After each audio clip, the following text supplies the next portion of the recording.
পাস্তাটা বয়েল করে নিয়েছি। পেঁয়াজটা ভিনেগার জলে ভিজিয়ে রেখেছি। রসুন কুচি, টমেটো আর ক্যাপসিকাম কুচি। যেহেতু পাস্তাটা লম্বা তাই এরকম লম্বা লম্বা করে কেটেছি। আর স্প্রিং অনিয়ন কড়াইতে সাদা তেল দিয়ে দিয়েছি। এবার রসুন কুচি দিয়ে দিই। টমেটো আর ক্যাপসিকামটা দিয়ে দিলাম। লঙ্কা কুচিটা পরে দেব। হাফ চামচ ভিনেগার আর হাফ চামচ সোয়া সস দিয়েছি।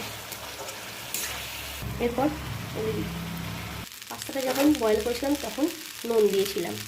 আর সবজিতে যেটুকু নুন লাগবে দিয়ে দিয়েছি। গোলমরিচ গুঁড়ো দিয়েছি আর অরিগানো দিয়েছি। ভিনেগারে যেন পেঁয়াজ হাফ রেখে দিয়েছিলাম দিয়ে দিয়েছি স্প্রিং অনিয়ন। গ্যাস অফ করে দিলাম। পাস্তা আমার রেডি।